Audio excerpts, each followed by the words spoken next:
Hey guys, so I am back with another video. It's going to be a little bit different from my try on haul videos. I'm in my little bathroom today. I'm going to be cutting my own hair. I have done this for you guys before, and it's been a while. It's been about 10 months since I cut it, so it definitely needs a cut. Like, the ends are awful.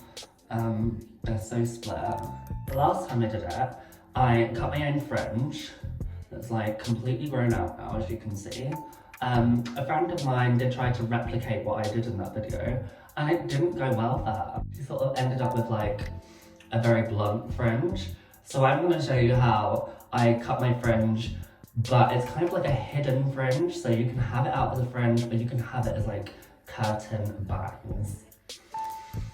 So the first thing I'm going to do is wash my hair, so 2 seconds, I shall be back. Okay, hair's washed. Just shake it out a little bit because the knots will sort of loosen up a little bit before you brush it. So I've got this Denman brush, which is actually an extension brush. And the reason it's so good is extension brushes are built to not pull on the hair, because if you pull on extensions, they're obviously going to weaken and they're going to fall out. So extension brushes are really good for getting knots out, and it just doesn't hurt. Like, you can see I'm literally pulling through them, and it's not grabbing onto any of the knots, it's not going to snap your hair. It's literally the godsend of brushes. So yeah, get yourself a nice Denman extension brush and thank me later. So first thing, I'm just combing everything to the front. And I know I want to take quite a bit off. Now, when you're cutting at the front like this, you want to tip your head back like this. What this is going to do is make this back slightly longer, because when your head is up like this, everything is going to be at different lengths. As soon as you put your head like that, it's going to bring the front and the back into somewhat the same length. So head back, and literally, that's how much I want off.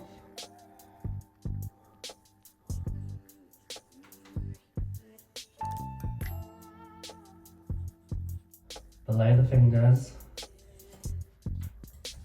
It doesn't have to be perfect at this point, because we're going to go back once it's dry and tidy everything up. Just try and get everything to roughly that same length. And then we're going to do the exact same on the other side. And you can see everything should be the same length on each side, which you can check by just pulling like this.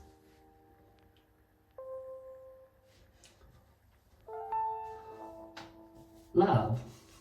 So once you've just checked that length and made sure it's all even, you haven't missed any bits, then it is time to dry it off. Okay, so when I'm styling my hair and I know I'm going to be cutting it after, I style it straight, because you need to be able to see everything. If you style it curly straight away, it's going to make your life so much more difficult. So give me 2 seconds and I shall be back. We're back. As you can see, I have just roughly dried my hair nice and smooth and straight. So now that it's dry, I can show you why I like to do the length wet and then go back and just touch it up dry. Especially when you've got really thick hair, which I do, you'll always have little bits when you cut it wet. It's just the nature of how hair sits. It sort of sits differently when it's wet to when it's dry, so you do need to go back and check it. So I'm literally just going to go and do the same thing that I did when it was wet, bring it all to the front. Can you see these little bits? Those are the bits that need to be chopped off now. So what I'm doing is popping my head back, bringing it all forward, and just trimming those extra bits that shouldn't be there.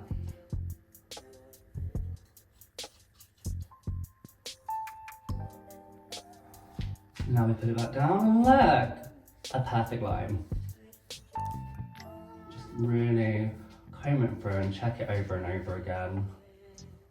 Pop your head back again and just do one of them. And look how perfect that looks. Spot on. And then we're going to do the same on the other side. Quite a bit more on this side than there was on the other side, so that's fine.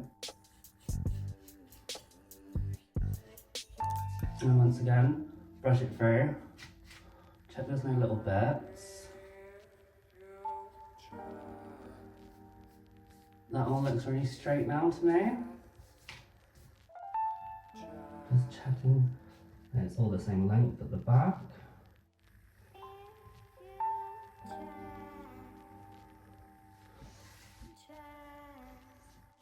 Okay, so now that I know that everything's even, I'm going ahead and gonna cut my bangs in. Now, something I see a lot of people doing is cutting this fringe as if it's a straight across thing. So they're taking all of this hair as well and then cutting a straight line.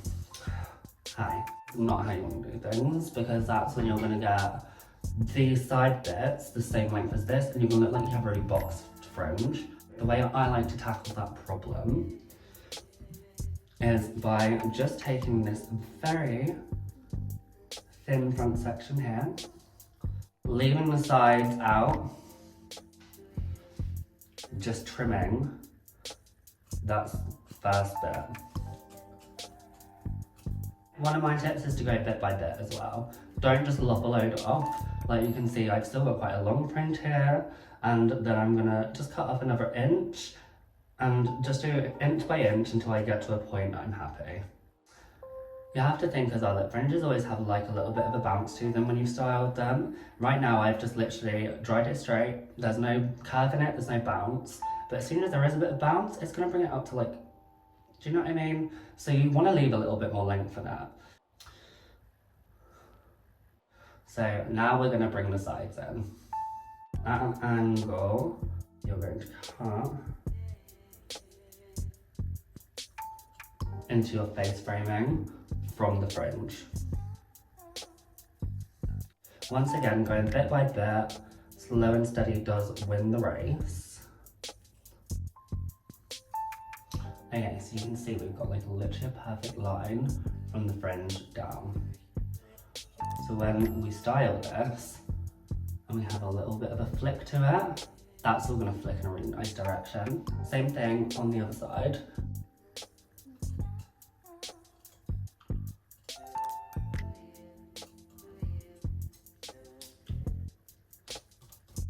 Now, the final thing that you want to do just to make sure that this is all looking really nice is actually take that section in the middle again. Okay, so now we've got that front section and we're going to chip into that as well. The goal is for that middle piece to actually be quite wispy. You can see how that's getting wispier. It means that it's all just going to blend really nicely into that side piece.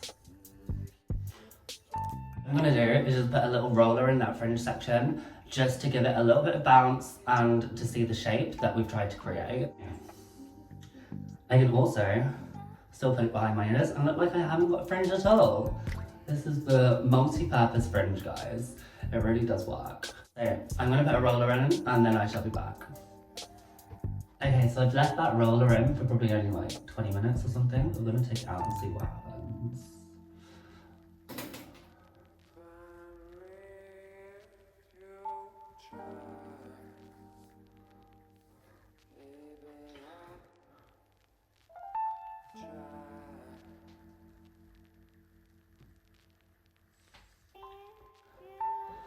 So I could wear it like this, or I could even bring this forward a bit and have it as more of a fringe.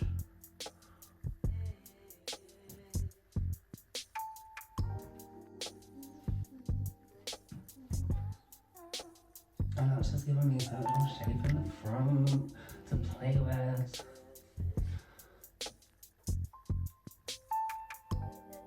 So that's how I cut my own hair. Thanks for watching the video. I hope this was helpful. And if you do try it out, please let me know in the comments. Let me know if there's anything that you think I should be doing differently. I think I did a really good job though. This might even be better than the last cut that I gave myself. So if you liked the video, please be sure to like it, comment, subscribe. I do try on hauls mainly for this channel, but I am branching out and doing some other stuff this year as well. So if you're interested in seeing what other stuff I'm going to be doing, please do subscribe. And also go and check out all of my other social media. I am a spicy content creator as well, so go and find my links if that's something you're interested in, and have a lovely day.